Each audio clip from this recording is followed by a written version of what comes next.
Here we are. Welcome to our July Coffee with the Mayor. Normally we do this down at Jajabel's. I talk about a few city issues, and we, of course, then take questions and comments from anyone who's there. And we're trying to duplicate that as much as we possibly can virtually online as we're doing now. So what we have today is I will speak about a few issues that are pending before the city, but I wanted to particularly focus on a subject that has come to the fore not only in Nashua but across the nation over the last few months, and that is the terrible incident that we saw and others like it when George Floyd was murdered out in Minneapolis. And this has raised the question of race relations, the relations between African American communities and other communities of color and police departments. And I wanted to introduce that subject today by bringing in Jordan Thompson, who is the founder of Black Lives Matter here in Nashua, and Chief Mike Carignan of the Nashua Police Department. Now, there are many other issues we could discuss, and I'll just mention a few. Of course, the city budget passed. I did not sign it for reasons that I can discuss in detail. We've initiated the outdoor dining, the support for small business downtown. That's received a very favorable reaction. Now Michael Buckley and the Morin Landscape Company, Michael Buckley owns 2 of the restaurants, have introduced some trees downtown. That's been very interesting. City Hall has partially opened for the people who want to register their cars. You can come in and on an appointment-like system, come into City Hall and get your cars registered. We've passed an ordinance requiring the wearing of masks to help us control and contain the COVID-19 virus. Those are all things that have, and of course we have an ongoing effort with public health, who's done a fabulous job in terms of containing or working to contain the COVID-19 virus. Those are all subjects we could discuss. But first, I think we should, of course, go to the issue of race relations. What happened here in Nashua is that following the George Floyd killing, Jordan organized the Black Lives Matter organization here in the city. And there was a vigil, went extremely well at Greeley Park with quite a few people, hundreds of people. There was an estimate of 2,000 people to show solidarity and support for the people in the African American community and other people of color who we know were really hurting as a result of what we witnessed on the George Floyd tape and many of these other tapes and videos we've seen from around other cities in the country where police have used unnecessary force against citizens. And so that was a very positive event, totally peaceful, very well run by Jordan and Black Lives Matter. But it brings up the issue of race relations and the relationship between our African American community, our communities of color, and our police department. Now, I want to say that the police department over the years, and you will hear about this, has done a very good job, and we're fortunate here in Nashua, has done a very good job of reaching out, and this goes back several years at least, reaching out to our African American community, other communities of color, to talk about the issue of race and how that plays into the activities of law enforcement here in the city. And as a result, the relationship between our community and the police department is much more positive than we see, at least that's my observation, than we see in other communities. And therefore, there is at least a significant degree of trust. Now, this is something we need to continue to work on, and that's part of what we're doing today, is to continue this conversation and try to make sure that here in Nashua the law is enforced in an equal manner.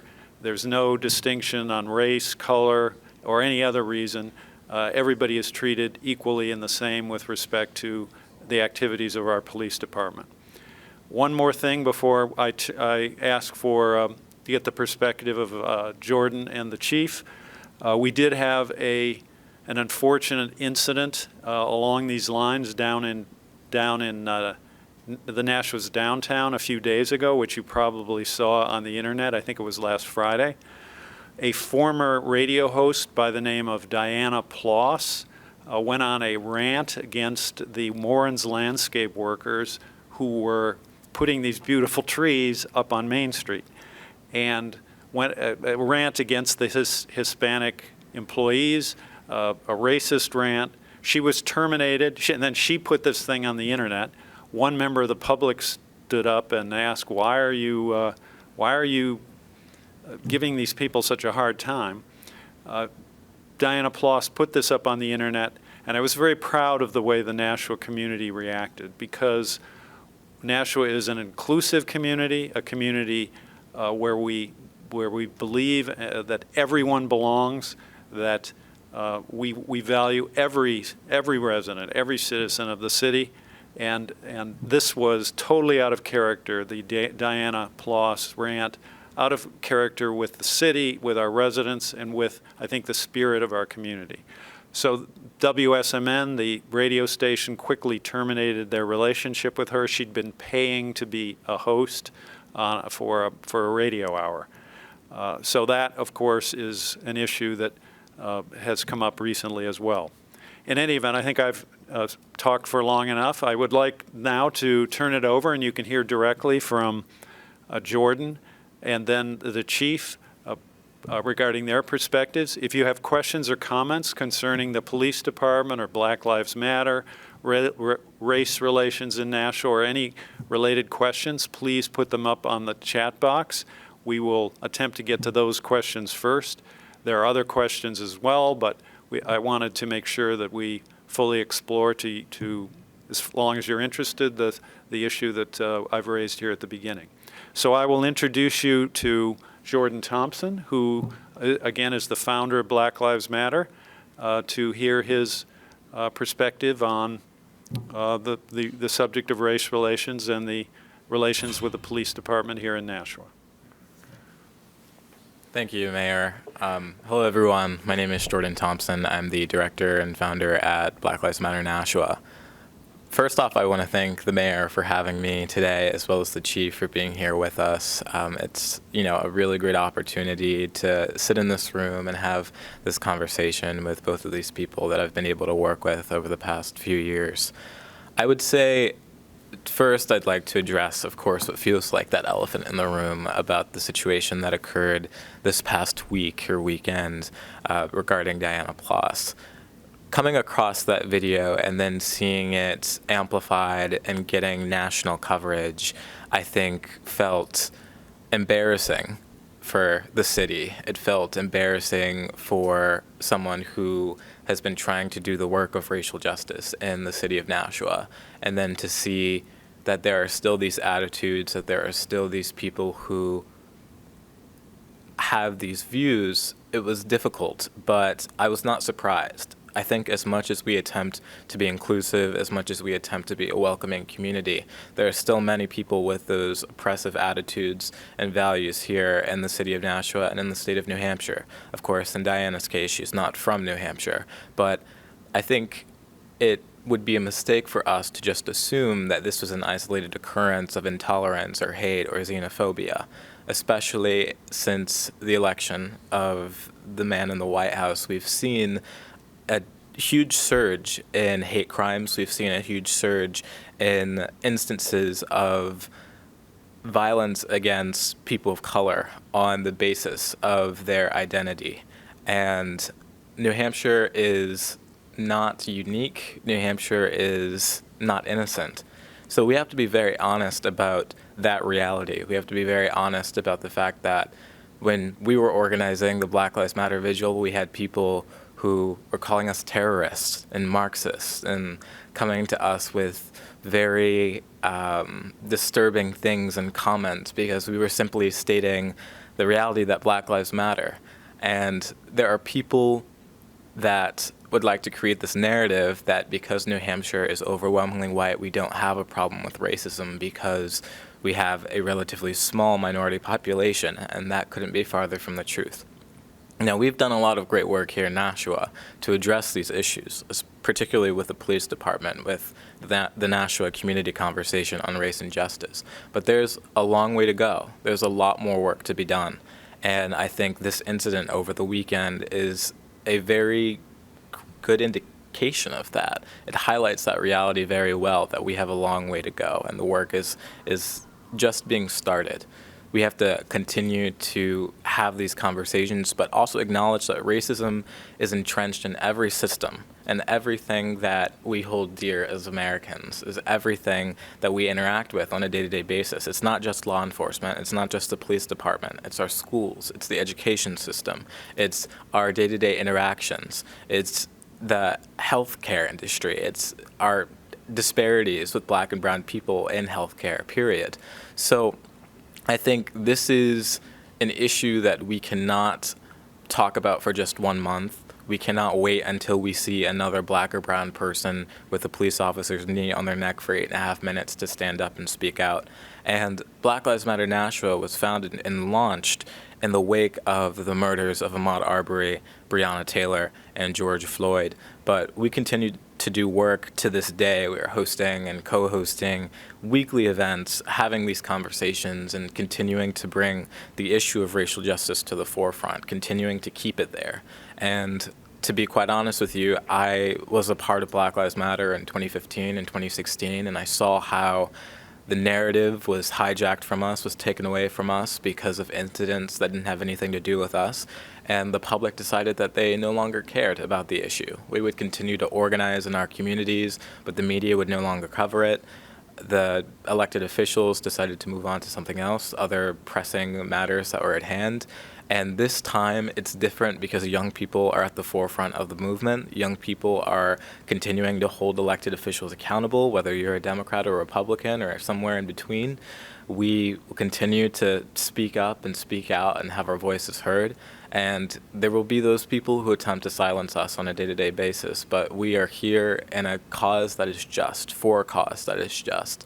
So we will not be silenced, we will not back down, and as the public's attention span begins to shift, we will continue to pressure people to have those difficult conversations, to have a conversation about reimagining what policing looks like in the United States of America, having conversations about the divestment of funds from law enforcement and the reinvestment in education and public housing and so many areas where we have been defunding them for years and no one has seemed to have an issue with it.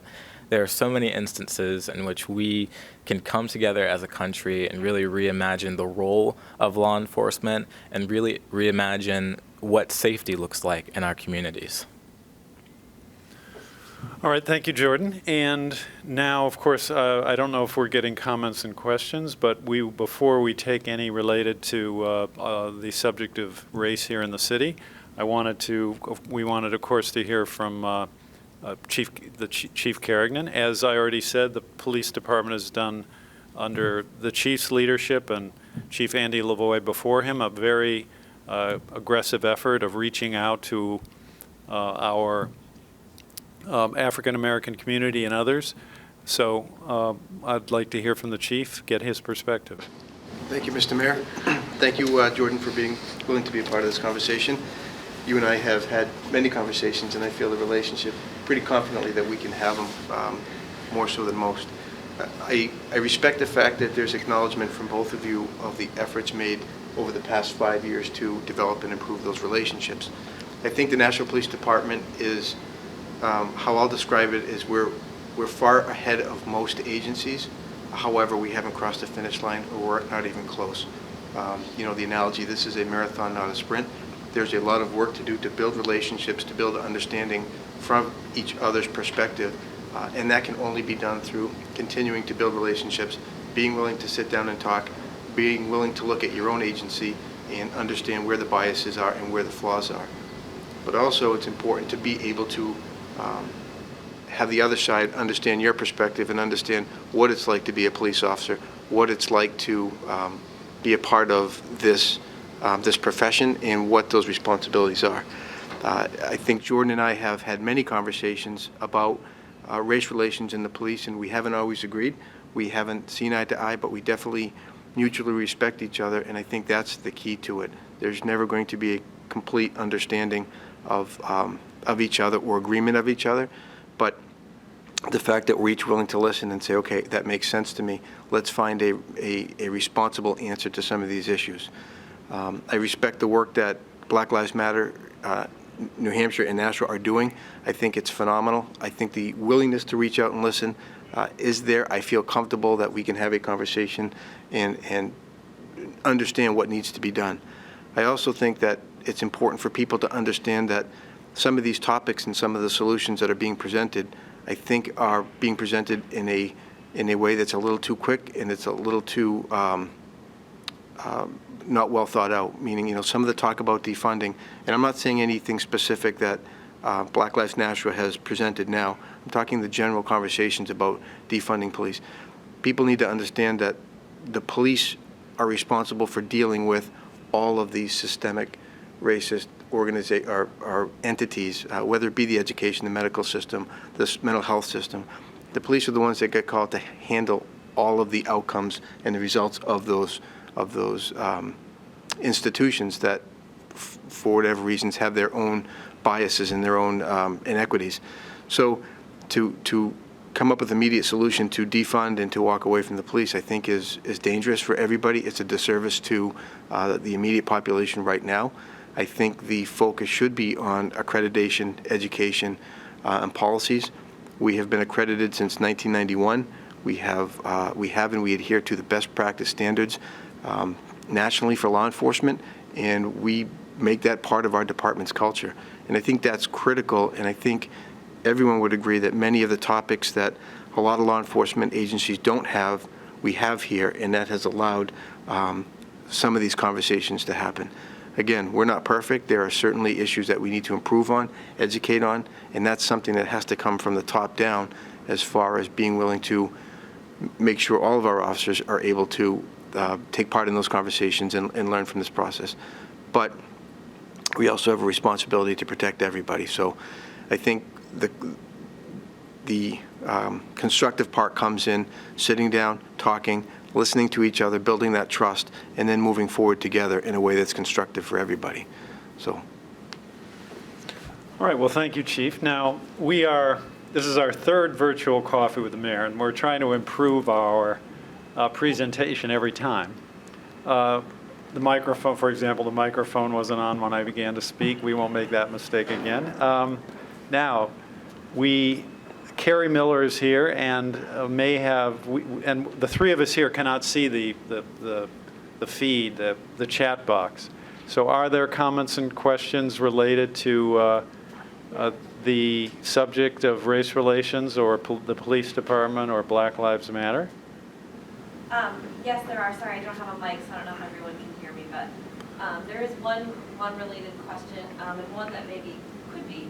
So I'll start with the first one. It's from Marcella, and she's wondering if somebody could do something nice for the employees of Warren's Landscaping. She thinks that it would help with peace and healing in the community.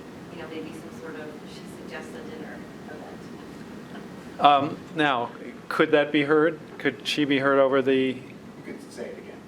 So the comment that apparently came over from Marcella is that she was wondering if the city, in some fashion, could do some sort of appreciation, express a formal appreciation to the workers at Moran's Landscaping in response to this horrible Diana Ploss incident.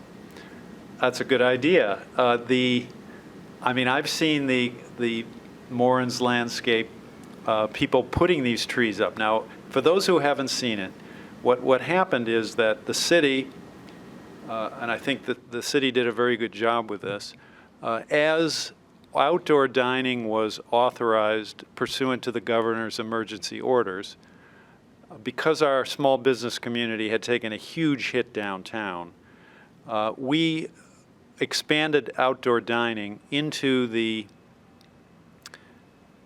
travel lane, and one of the travel lanes and the parking and much of the parking on each side of Main Street. And this, according to the restaurateurs, may have saved a bunch of restaurants, and the people have reacted, our people, Nashua residents, have reacted very positively. Many people downtown, it's changed the entire environment downtown. So as a complement to all of this, to help with all this, Michael Buckley, the owner of two of the restaurants, MT's and Surf, got together with Morin's Landscaping and came up with the idea of installing temporary trees and shrubs in the areas in front, the outdoor dining areas, in front of MT's and Surf. So the Morin's landscape workers last week were beginning this work, and they were out there working very hard to put up two trees, really, I mean, just beautiful, in front of MT's. And that's when this incident occurred. So the suggestion here is that from Marcella, can we do something to express our appreciation? And both certainly since that incident, because that happened on the first day that the trees were going up. Since then, I mean, everybody has seen how hard the workers are, you know, and how well they've done in putting up all of the shrubs and trees, and what a beautiful job this has become. So that's a pretty good idea. Now we have to sort of think about how we could express our appreciation, but that is a good idea. I don't know if Jordan or the chief have thoughts on that subject as well. Do you mind if I jump in? Yeah. Thank you, Mayor. I think that while it would be nice to recognize that crew that was working for the work that they did and basically let them know that we support them, I think it's also an opportunity to have a much larger discussion or education process for all people of Nashua about who these crews are, where they come from, what they do. I mean, we've seen not just Morins, any of these crews that come around, they do a great job. They work very, very hard. They support the community. They pay a lot of taxes. They do so much for this community, and they come from different cultures that bring so many things to Nashua. And I think that's where it shouldn't just be a recognition or a discussion with these 5 crew members. It should be a larger discussion about who all these people are, where they come from, what value they bring to our community, to kind of educate the people of Nashua about whether it be the financial wealth, the cultural wealth, anything, what they bring to the city. Well, that's an interesting thought.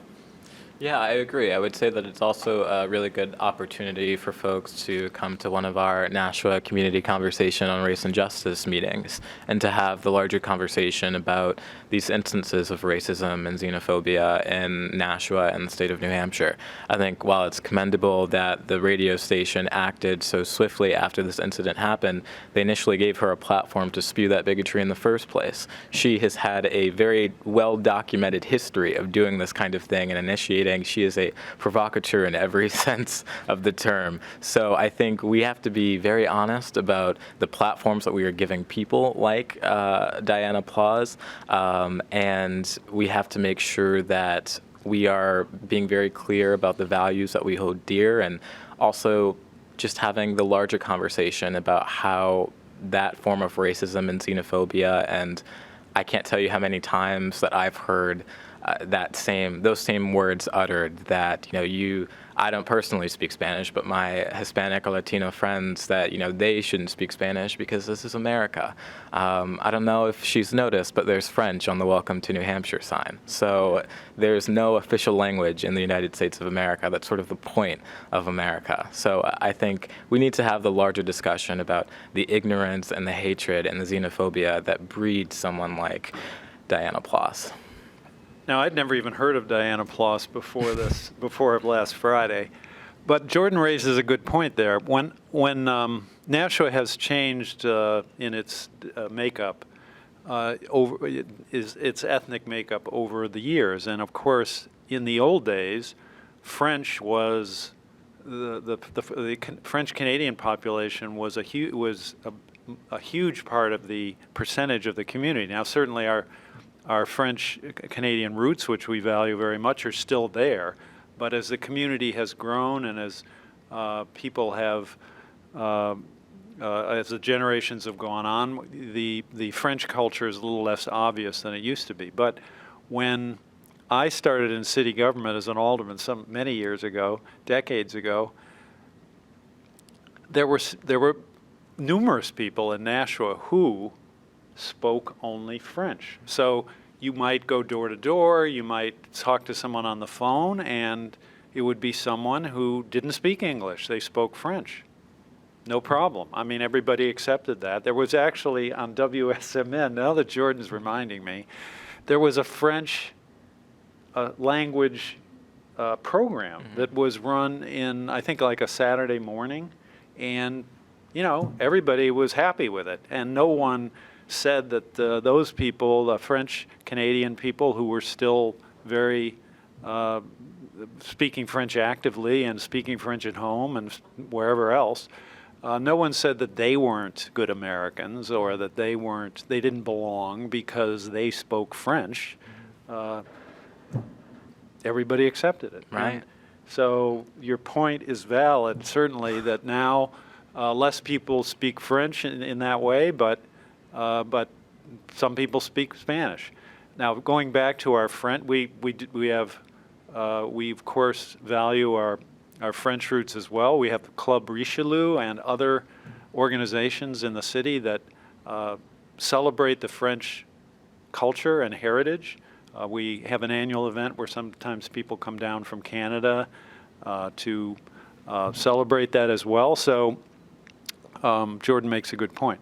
So do we have other questions or comments? And we have to think about Marcella's question and how we should follow up. But I think the best thing, rather than to have Carrie, next time we'll put a mic on Carrie, but rather than have her yell the question and me repeat it, maybe she should just come right over here and speak into the microphone. Now she's going to put on her mask. I have my mask right here, but... Okay. I help him. Hi, everyone. All right. So another question is, some folks want to know, how do we find out more about the Nashua Community Conversations on Racial Justice? Jordan, why don't you start with that? Yeah. So I feel like we took a bit of a break because of the pandemic, which is very understandable. I think everyone took a bit of a break, to put it lightly. I think, are we still meeting on the third Thursday? Or Thursday of the month, correct. Third Thursday of the We had month. quarterlies, but now we're back to monthly. Wonderful. So yeah, this is it feels maybe a little intimidating to come to the police department and sit in a conference room with the chief of police and have a conversation about race and justice. But it's a good environment to have difficult conversations. We've been doing them for several years now, and I think we change up the venues maybe once a year, and we have sort of a larger venue. I think we did at Revere a few years, and it's just a really good opportunity for people who are not really that engaged to come in and to speak their truth, to speak from their perspective about relations between law enforcement and the community members, but also just the race relations that they experience on a day-to-day basis. So I strongly encourage folks. I think you can go on the Nashua PD website, and there's information about it there. And I would also say that we've done some incredible work in the schools. There have been these youth forums at Nashua High School North and Nashua High School South, having those conversations and really starting them young, and I think it's been very, very informative for the police officers. It's been very informative for the people who are there as moderators and note takers, and it gives the young people an opportunity to have those conversations from an early age. It gives the police officers an opportunity to explain what police conduct looks like, and so everyone is much more informed. Everyone moves away from the conversation in a really constructive way. Unfortunately, we've had to put those on pause because, of course, schools are not open. So when you have the meetings now, is it virtual or do you do live? Or The last one, we stopped it through COVID, and the last one we had, which had about 70 attendees, was virtual. So we will probably do another virtual. I anticipate the attendance to increase I was on again. that virtual Mhm. meeting. Right, Yes, right. And it's critical that those environments that we sit, whether it be at Riv or whether it be in the schools, we have a large number of officers. We try to keep the proportion 6 or 7 people to one officer and one facilitator. And it's important for those small groups to be able to engage in the conversations. It gives both sides an opportunity to meet each other and listen and kind of hear what the other perspective is in a non-threatening way, or in an environment where the police aren't necessarily in control, like say at a car stop or something where the police ask someone to stop and have that conversation. It's always a different level of relationship in those situations. So these conversations allow everybody to be at the table on equal footing, and have it open, and our officers are committed to answering those questions, however difficult they are. And the same token, they're going to explain their point of view, which may be difficult for the other side to hear, but I think it's important, at least then we both walk away with the perspective of the other. So we highly encourage an attendance form, and the face-to-face meetings are much, much better. They're much more personal, and I think there's more of a connection. So I'm hoping very soon we'll be able to figure out a way to have a personal meeting as a group. And where do you figure out how to become part of the virtual meeting that you are running? They're typically Facebook events. So I think they're widely circulated through Facebook events. For those who do not have Facebook, I believe that there are emails that are sent out. Okay. Yeah, we will get you on a mailing list, on an email chain, or our website has a link to their Facebook page, or their, I believe they have a website setting up as well. All right, Carrie? Okay. By the way, that question was from Maureen Dwyer, so thank you, Maureen, for your question. Another one we have is from Matthew, and he would like to know what residents can do to show their support for local law enforcement. Well, I appreciate people being willing to show support. What I would say is I would encourage you to check out our website, to check out all that we offer, and just a comment that you made shows support, and we appreciate it. I think the focus now, it's a difficult time in the country with two very divided sides. I appreciate that people are acknowledging the professionalism of the Nashua Police Department and encourage it. And I would hope that who is ever doing so would also recognize that there's a strong opinion on the other side, and that they would be willing to acknowledge the work that they're doing, that Black Lives Matter, Nashua, New Hampshire are doing, and be willing to say, hey, let's bring these two together so we can improve the relationship. So that's part of the support, is helping us bridge the gap, or any gaps, not just with Black Lives Matter, with any community in Nashua. Well, I would support what the chief said, that the fact that the police department has taken such a positive approach towards the issue of race relations shows that we're trying to, as a community, come together and show support for everyone. Certainly for the law enforcement, the police department, and everything they've done for the city over the years, which I tremendously respect and appreciate the service that the police department has provided. For example, with respect to the opioid crisis, great job in terms of fighting the drug dealers who are trying to peddle the opioids around the city, which have caused a number of deaths here in the city over the years. At the same time, we want to make sure that our African American community, Black Lives Matter, the people of color in the city, understand that we support them and appreciate them and value them as well. So I think showing our support for Black Lives Matter should not mean we do not support the police department.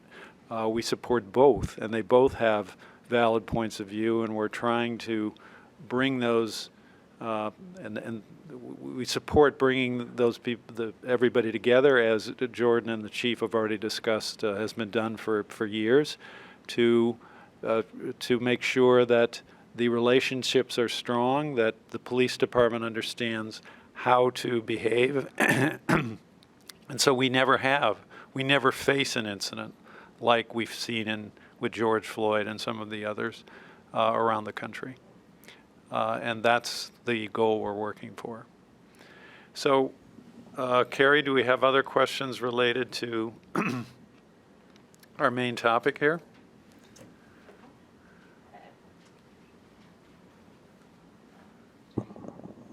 Well, I just have one I have one follow-up to the first question from Marcella, who was asking about doing something nice for the employees of Moran's Landscaping.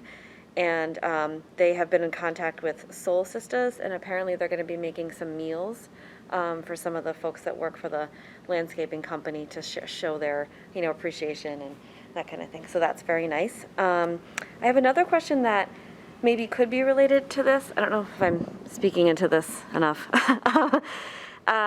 Bill Schwartz asks about can we engage local artists to decorate the Jersey barriers on Main Street? Other cities are doing this, and response has been very positive. That's a good question, and one we're discussing very actively. So the Jersey barriers downtown, which define the outdoor dining areas, are we rented those, so those belong to another company. And so probably those particular Jersey barriers we may not be able to paint, but we are looking into the trying to make those barriers much more positive for people. And so we may be able to pilot a couple of different alternatives this season. And we're actively talking with people who might be able to do this. And by pilot, I mean install and so people can see and react to another couple of approaches. One is a barrier such as the Jersey barrier, but one that is painted a particular color and has a better design. It looks less highway-like. And we are in contact with a company, and Public Works is working on this, with a company that may be able to provide some of these barriers this year so they could be installed and could be seen and reacted to by Nashua. The other is an approach that is being advocated by an organization down in Lynn called Beyond Walls, which is a very impressive organization that has sponsored a series of murals in Lynn. But they've come up with an idea that a barrier could be made out of metal, sheet metal, and filled with water, and then could possibly include plantings and the like. That is one we may try out this year as well in a section, but Public Works is concerned there in terms of the weight of those and the whether they would provide enough safety if there were an accident. So if we use those or put those in as a pilot, we're thinking of doing those in a lesser traveled street, such as East Pearl Street, near the restaurants on East Pearl, Stella Blue, for example, to just see how that works. But the point that we want to continue this expansion into the future is something that I totally support, and the Board of Aldermen, I believe, is 100% behind that. And of course, we want to improve the experience, and that's why the trees that Moran Landscape and Michael Buckley put in have been so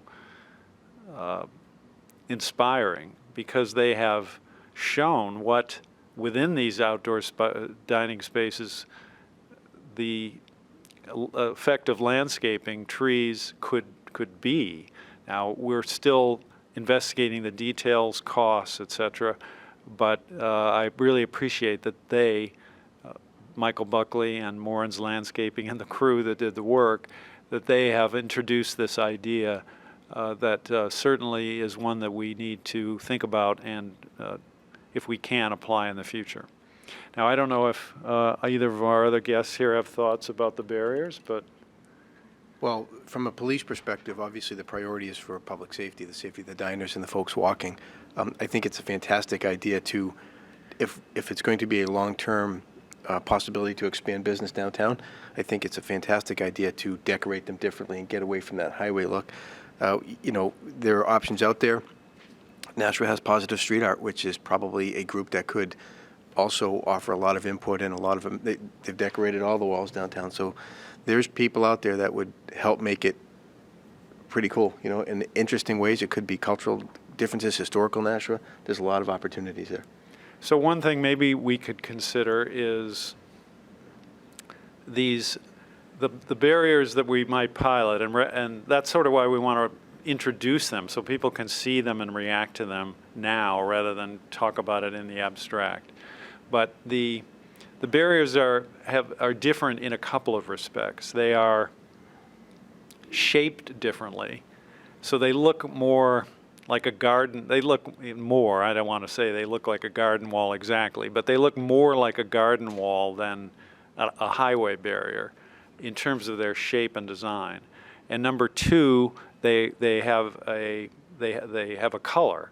Now, we could also get those, if the design is better, we could get those and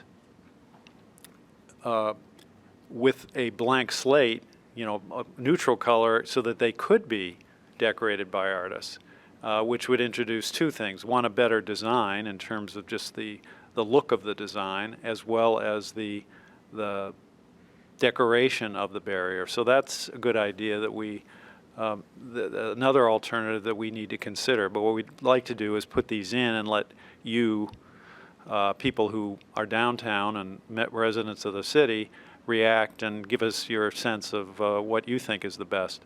So we appreciate these ideas because we want to build a strong business community downtown. The small businesses are very important, and the feel and look of the downtown is very important in terms of our residents, people wanting to go there, and people who enjoy the city and enjoy what the city offers, and can go down and have the most positive experience that we can possibly offer. So thank you for that question and that suggestion. But and the chief came up with a good idea. Yes, and that's why we run these coffees with the mayor, because we often get ideas that we follow through on and which help to guide city, at least my thinking and the thinking of others regarding steps that the city should take. We improve the backup. This is one example, but we improve the IT backup for the city's computers in response to the risk of hacking and then extortion by outside groups that some cities have been confronted with as a result of the comments that were made at one coffee with the mayor. But let's bring up Carrie again, who may have another question. All right, I have one other question that's kind of related to the last one. It's from Jenny St. Laurent, and she wants to know, will Nashua consider a Black Lives Matter road mural? I think we would consider that, yes, but we would certainly want to get input for Black Lives Matter on that and see where we go from there. But I don't know what Jordan's thoughts on that are, so let's hear from Jordan. I have mixed thoughts. I have mixed thoughts about road murals that say Black Lives Matter generally because they tend to be substitutes for actual policy change. So I would say it would be a nice gesture of solidarity, as I think that these conversations are, and I think the vigil that we've done was, and I appreciate that solidarity. I would say that I hope that the people that are involved in organizing or painting that mural are also just as involved in advocating for the enacting of real policy change.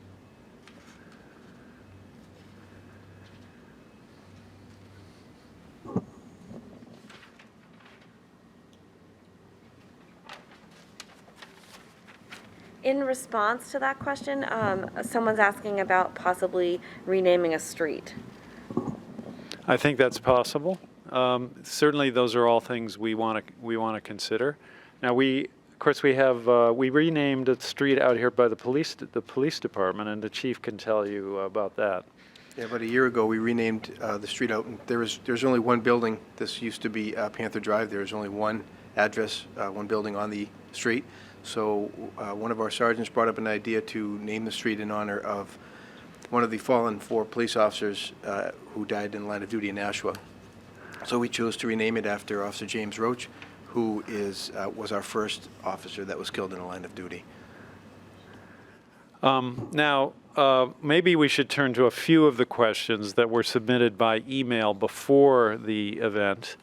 One is submitted by Kathy, and she asks, well, she thanks us for the mask ordinance. Now, what happened is the city passed an ordinance requiring that people wear masks, and in public spaces, indoor public spaces, supermarkets, stores, things like that. I first want to say that the city is doing what you want us to do, which is to follow the science, listen to medical experts, and take our efforts where the science suggests we should go. And clearly the research that has been evolving since COVID-19 emerged shows that the wearing of masks has a very significant effect in terms of limiting the spread of COVID-19. So the city, based upon the recommendation of our Board of Health, passed an ordinance requiring the wearing of masks.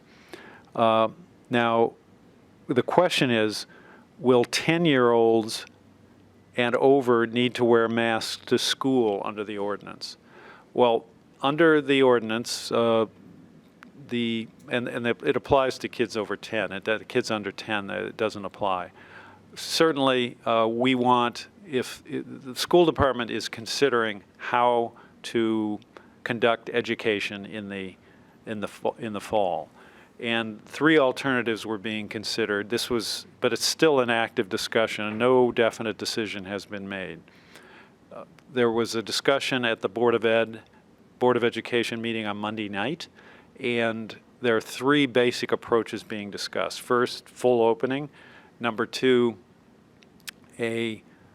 continue with virtual learning as we've seen this year, which of course definitely teachers have worked very hard on this. It's a very hard job for a teacher under those circumstances and hard for many parents, and is not certainly ideal for education, but it's a safer approach. Or the hybrid model. Now, I think it's clear that the Board of Ed is not going to adopt a full reopening, just go back to normal, and is considering either a continuation of, and I think this is a fair characterization of their discussion, either a hybrid approach, bring some kids in sometimes, other kids other times, or a virtual learning approach. In any event, if the 10-year-olds come into school, the ordinance does not require that they wear masks, but the best practice would be for all students to wear masks at school if they come back into the classroom. Again, the masks are very important in terms of spreading disease. We know the COVID-19 virus specifically. We know that you want us to follow the science. And we've seen what happens in other states where the scientists, the medical experts are ignored, like Florida or Texas, and there's just an explosion, a second explosion, before the first wave is even done, an explosion of cases, and that we do not want here. So we're working with Bobby Bagley, our public health director, and other medical experts to adopt the best approach. And of course, what you need is for us to do the best we can to keep our families safe, our friends, our neighbors, our kids, our grandparents. Try to keep everybody safe, people who could suffer greatly from the COVID-19 virus. And what you deserve is for us to be straightforward and honest about what we know, what we don't know, what we're doing, and why. And that's the approach we're trying to take. I don't know, as Carrie, and that was a question that was submitted before the meeting, via email before we began today. Carrie, are there any other questions that have come in? I have a couple of questions. Actually, one. Let me answer one while she's coming up. Okay. One, Peter Schaefer asked, what is the current status of the Heritage Rail Trail East project?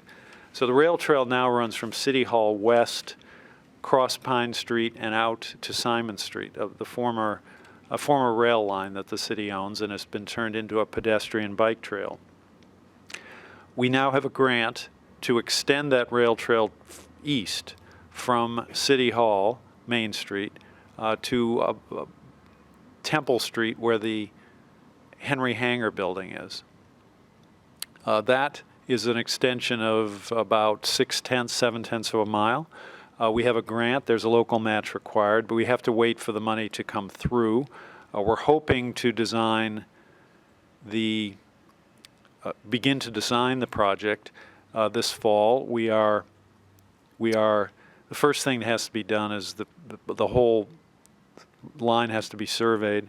But we really need to wait to get the money, and it will not be immediate. So we want to begin the design as soon as we possibly can, possibly construct during 2021 if the funds are freed up, the grant funds. If not, maybe the year after. So it's a project we'd like to do as quickly as possible, but one that we need to wait on the Department of Transportation. It's an alternative transportation type grant. So we have to wait for New Hampshire DOT to make the funds available. All right, why don't we go to Carrie? All right. So I have kind of a follow-up mask question, actually, for the Chief Carignan.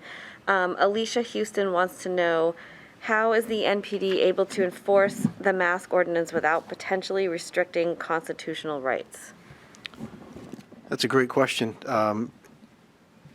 So as you know, COVID-19 is a fairly unique situation globally. That's not something that we've really experienced or have experienced dealing with. So we've had to operate on the fly a lot. We've had to take a lot of left-hand turns just to adapt to the science that we're learning about, the situations as they unfold, and the status of where we are as a community. The mask ordinance was passed a couple of months ago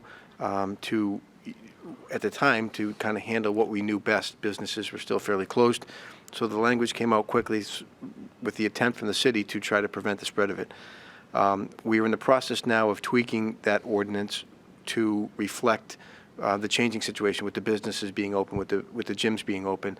So we're trying to adapt constantly to what we know from the science, as the mayor says, is best practice to stop the spread of this. Our ultimate goal, number one, is to keep people safe. Number two is if we can stop this spread as much as possible, these businesses stay open. It's not something that we're asking people to do to violate their rights. We're trying to look out for everybody based on the information we have so that the kids can get back to school as soon as possible. The businesses can stay open and people aren't getting laid off or furloughed. So it's a inconvenience. It's certainly, there's a group of people that feel it's unnecessary, but from what we're seeing from the science, we're operating that it is the best decision to make it. So our enforcement has been mostly through education. To answer your question, we've really worked hard to stress education, to explain to people the ordinances in effect and why it should be that you wear a mask. With the improved legislation, it'll be easier to explain that to people. And ultimately, there will be some enforcement action taken, but again, we're trying to explain to people that we are all in this together and we're trying to operate under the best practices per science. And the question went to constitutional rights. Now, some who don't want to wear the mask have asserted that it's a violation of constitutional rights. Now, that question was raised in the courts. In fact, a gentleman sued the governor and the city of Nashua over the governor's emergency orders and the mask ordinance here in Nashua. Actually, the Superior Court issued a decision within the last couple of days regarding that lawsuit. The plaintiff had asked for the court to issue an injunction, what's called a preliminary injunction, which an injunction is an order to prevent enforcement. That was very flatly denied by the court. The judge addressed the issue in very colorful language by saying that anybody who hasn't been living in a cave knows that we've had a pandemic and that this is a health risk to many people and to everyone, and pointed out that cities and towns and the state have authority to protect the health of their populations. So that was a preliminary decision, but it certainly signals that the final decision is going to suggest that the that there is not a constitutional right not to wear a mask. I mean, that might be a choice that people make at home or elsewhere, but in terms of a public space where other people's health is at risk, the city does have the ability, the right to require, and we're hoping to do it request and require that people wear a mask. Similar to blowing smoke in someone's face. I mean, no one has a right to blow cigarette smoke into someone else's face, hence all kinds of now limitations on the quote right to smoke. You don't have a legal right to smoke in a restaurant anymore, and that's to protect the health of everyone. So I think as these decisions play out in the courts, the ability of the community to get together, to act together, to protect people's health will be recognized. But let's go to the issue of wearing the masks and the inconvenience of all of this. I mean, this is hard, no question about it. And whoever asked the question, I mean, is commenting on, how difficult it is. My wife and I go out of the house, we forget the masks, have to drive back home, everybody is staying home much more than before. It's been very difficult. People have made a lot of sacrifices, but we've accomplished a lot by working together on this. And what we've accomplished is we have been able to contain the virus to the point where to something far less than it would have been if we never took these steps. We've kept people safe. We've kept more people alive. 40 people in Nashua have died, but it would have been far more than that if we had not, both at the state level, the governor's various emergency orders, and at the city level, if we had not taken aggressive steps to limit the virus, if the public had not cooperated, if everybody hadn't worked together to do the social distancing as we're doing right now, to change, at least during this period of time, to change their customs and their habits, to stay at home and all that. We've accomplished something very important by working together. So what we're asking is people to continue to make the sacrifice of wearing the masks whenever you're out in public, especially indoors, but out in public, and make that sacrifice for the benefit of everyone in the community.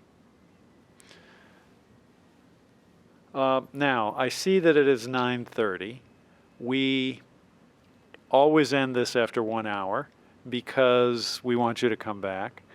I want to thank everyone for your questions. We weren't able to get to everything, but we will try to get back to you, those who emailed questions, and we will try to get back to you with answers as soon as we possibly can. I want to thank the chief for hosting us here at the police department, for one thing, and for all of the work that he's been doing to make sure that the police department enforces the law, but also operates in a way that respects everyone, respects everyone's rights, and treats everyone equally. And I want to thank Jordan, Black Lives Matter, for the positive effect that you've had on the community over the years through the National Community Conversation on Race and Justice, now through the formal organization of Black Lives Matter, through the vigil that you ran that was totally, totally peaceful, no problems whatsoever. So, just an outpouring of solidarity for all of the citizens in our community. So I want to thank you both for all of your efforts and for coming in today and helping to address and discuss continuing the ongoing discussion regarding race relations in the city of Nashua. So thank you all for tuning in, and we will see you again in August.